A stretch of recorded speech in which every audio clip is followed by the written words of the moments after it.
안녕하세요, 박경민입니다. 이제 귤 까먹는 계절이 왔죠. 겨울, 달리기 쉬운 계절은 절대 아니죠. 하지만 이 시기가 바로 내년 봄 마라톤을 결정짓는 가장 중요한 시기입니다.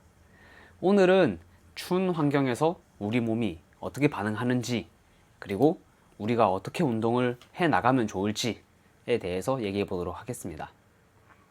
이제 추운 환경에서 우리 몸이 어떻게 반응하는가. 먼저 기온이 10도 이하로 떨어지면 몸은 체온 유지 모드로 전환이 됩니다. 그래서 피부 쪽 그리고 팔, 다리 쪽 혈관이 수축하면서 중심 체온을 보호하게 되고 우리의 근육의 온도는 떨어지게 됩니다. 그 결과 근육은 수축 속도와 탄성이 떨어지게 됩니다. 그리고 이때 근육 온도가 35도에서 약 30도까지로 떨어지게 되면 근육 파워의 출력은 20%가 감소한다는 연구 결과들도 있습니다. 그리고 햄스트링 같은 신장성 부상 위험은 2배로 증가하게 되죠. 또 하나 중요한 건 에너지 대사의 변화입니다. 추운 환경에서는 지방보다 탄수화물을 더 많이 사용합니다. 그래서 기온이 낮을 때 운동하는 것이 탄수화물 산화율이 약 30% 증가하게 되고, 즉 추운 날에는 에너지 소모는 많아지지만 체지방이 잘 타지 않고 탄수화물이 빠르게 고갈되는 환경이 되는 거죠. 그리고 호흡기에도 영향을 받습니다. 우리가 차가운 공기를 들이마시면 기관지가 수축을 하게 되고 약 영하 10도에서 우리가 달리게 되면은 폐 기능이 약 11% 정도가 감소하게 됩니다. 그래서 여러분들이 추운 날에 달리면 뭔가 숨이 턱턱 막히는 느낌이 드는 이유가 바로 여기에 있습니다. 겨울철 달리기, 어떠한 리스크가 있을지 한번 살펴보겠습니다. 겨울에는 아까 말씀드렸다시피 체온 유지와 회복이 어렵기 때문에 부상이나 면역 저하의 위험이 커집니다. 근육 온도 저하로 인한 탄소 감소로 근육이나 힘줄 부상 위험이 높아집니다. 그래서 이에 따라서 우리는 워밍업을 15분에서 20분 정도 충분히 예열을 해주셔야 됩니다. 그래서 스킵이라든지 드릴, 그래도 동적 스트레칭들로 이제 충분히 예열을 해주고 가벼운 조깅을 해줌으로써 우리의 몸을 충분히 풀어주세요. 여름보다 겨울이 준비 운동이 훨씬 더 중요해집니다. 그리고 우리의 혈류 저하로 인해서 노폐물 제거가 지연이 되고 미세염증이 축적이 됩니다. 그래서 우리는 운동이 끝나고 나면 따뜻한 샤워와 온열찜질을 해주시면 좋습니다.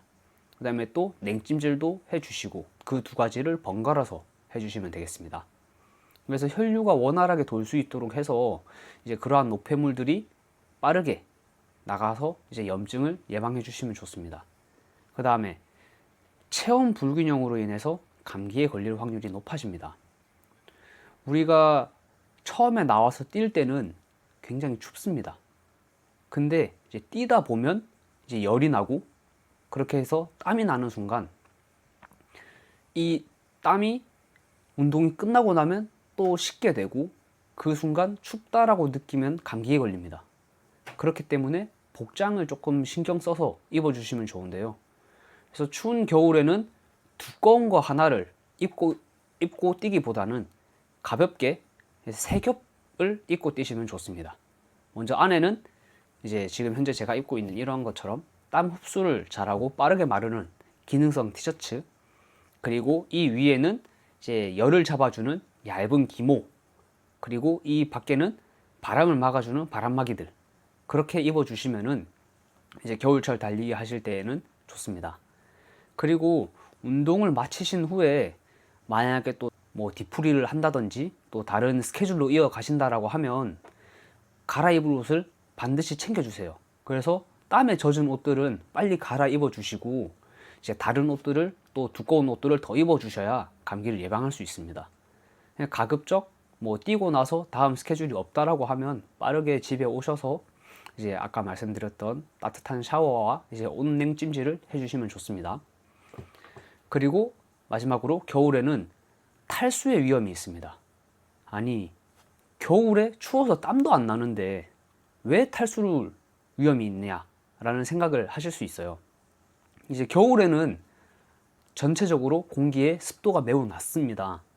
그래서 우리가 숨을 들이쉴 때 건조한 공기가 우리 몸으로 들어오고, 우리가 숨을 내쉴 때는 수증기 형태로 체수분이 빠져나갑니다. 그래서 땀으로 수분을 많이 흘리는 것이 아니라 호흡으로 이제 수분이 많이 나가게 됩니다. 그래서 추운 날씨에서 호흡으로 잃는 수분량이 전체 손실의 약 40%나 됩니다. 그렇기 때문에 이제 우리가 나는 땀을 많이 안 흘렸는데 그러면은 뭐 수분 손실도 별로 없지 않나가 아니라, 호흡으로 이미 수분은 계속 빠져나가고 있고, 그리고 또 뛰다 보면은 이제 우리가 겹겹이 옷을 입고 있다 보니 땀이 안 날 수가 없긴 합니다. 땀이 나더라도 또 땀이 금방 말라버리고 이제 땀이 안 난 것처럼 느껴지기도 합니다. 그리고 우리가 기온이 낮아지면서 이제 피부 혈관들이 수축을 하게 되고, 그러면 일시적으로 우리 중심 혈류량이 증가합니다. 중심 혈류량이 증가를 하니까 뇌에서는 수분이 충분하다라고 착각을 하게 되고 이제 갈증 반응을 억제합니다. 그렇기 때문에 우리는 지금 충분히 수분을 잃었지만 목마르다는 생각이 들지 않고, 그래서 수분을 섭취할 필요가 없겠다라고 오판할 수 있습니다. 그렇기 때문에 여러분들은 훈련을 하시고 운동을 하시면서 겨울철에도 충분히 수분을 잘 드셔주셔야 됩니다. 갈증을 느끼지 않는다 하더라도 여러분들은 물을 충분히 드셔주셔야 좋습니다. 자, 그러면 이제 내년 2월, 3월 마라톤들을 위해서 우리가 겨울철에 어떻게 훈련하면 좋을까를 한번 알아보겠습니다. 무작정 강하게 하기보다는 꾸준히 효율적으로 하는 것이 핵심입니다. 겨울은 기록을 노려서 뭔가를 몸을 쥐어 짜가지고 뛰게 되면 부상의 위험도가 매우 높아집니다. 그렇기 때문에 기반을 잘 쌓아가는 시기다 라고 생각해 주시면 좋습니다. 특히 지금 뭐 춘천 마라톤, JTBC 마라톤을 끝으로 이제 11월 달을 휴식하시는 분들이 제법 많을 겁니다. 물론 이번 주에 송기정이나 다음 주에 인천 마라톤을 나가시는 분들도 계시고, 뭐 12월까지도 계속 대회들이 있기 때문에 대회를 꾸준히 뛰시는 분들도 계실 겁니다. 근데 이제 뭐 대부분은 이제 뭐 11월은 조금 휴식을 하고 이제 다시 훈련을 시작하려는 분들이 많기 때문에 이제 그런 분들을 기준으로 설명을 드리겠습니다. 그래서 11월은 이제 여러분들이 이제 먹고 싶은 것도 먹고 친구들도 만나고 뭐 지인들도 만나고 그러면서 이제 여태까지 우리가 마라톤을 위해서 일시적으로 포기했던 것들을 다시 누리고 계실 겁니다. 그러면 이제 12월은 다시 운동을 시작을 하셔야 돼요.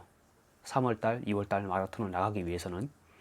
그래서 운동을 다시 시작을 하시고, 이제 이때 또 강하게 바로 훈련을 들어가게 되면 우리의 몸이 따라와 주지 못합니다. 그렇기 때문에 LSD와 보강훈련 위주로 가볍게 운동을 시작을 해주세요. 그래서 조깅하고 이제 뭐 주말에는 LSD, 그 다음에 보강훈련은 주에 한두 번 정도는 꾸준히 챙겨주시고, 그렇게 해서 기초를 다지는 기간으로 가져주시면 되겠습니다. 그리고 1월부터는 이제 뭐 템포런이라든지 인터벌, 그 다음에 언덕 훈련, 이러한 훈련들을 추가해서 가져가 주세요. 그래서 이때 인터벌은 여름처럼 짧고 매우 빠른 스피드의 페이스로 달리는 인터벌보다는 거리를 조금 길게 가져가세요. 1km, 뭐 2km 이런 식으로 해서 페이스를 뭐 여름 때보다 조금 많이 낮춰서 가져가 주시는 게 좋습니다.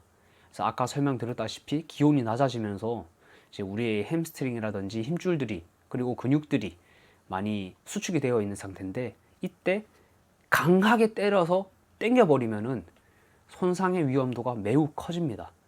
그래서 이때 그러한 것들을 고려하지 않고, 기온을 고려하지 않고, 계절을 고려하지 않고, 여름에 이렇게 훈련했으니까 겨울에도 그렇게 하면 되겠지라고 운동하시는 순간 여러분들은 뭐 아킬레스건 그리고 또 뭐 햄스트링 이런 부상의 위험을 겪게 되실 겁니다.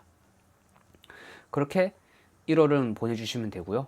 2월부터는 이제 본격적으로 대회 리허설을 들어가 줘야 됩니다. 만약에 2월 달에 있는 대회를 나가신다면 이제 1월 중순부터는 이 훈련을 추가해 주시면 되고, 3월 달에 대회를 나가신다라고 하면 2월 초부터는 이제 이 훈련을 추가해 주시면 되겠습니다. 그래서 30km 내지 35km 정도의 페이스 주를 해서 이제 대회 리허설을 해주세요. 현재 내 몸 상태, 그리고 내가 이 페이스를 갈 수 있는지, 그러한 여부들을 조금 확인해 보시면 되겠습니다. 물론 남은 기간 동안 훈련을 하면서 조금 더 보강을 해 나가겠지만, 본인이 목표를 너무 과도하게 잡고 있지는 않은지 그런 것도 한번 테스트 해 보시면 되겠습니다. 네, 3월부터는 이제 테이퍼링 기간을 가져가 주시면 되겠습니다.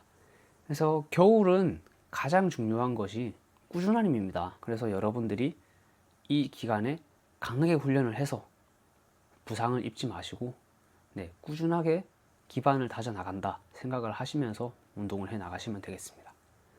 겨울에 달리기는 매우 혹독합니다. 하지만 여러분들이 봄에 기록을 만들기에는 매우 중요한 시즌입니다. 원리를 알면 환경에 맞게 훈련을 하면서 부상 없이 내년 3월 여러분 최고의 기록을 만들 수 있습니다. 겨울에 달린 만큼 봄에 기록으로 보답받을 수 있습니다. 모두 부상 없이 즐겁게 안전한 러닝 하시길 바라겠습니다. 네, 감사합니다.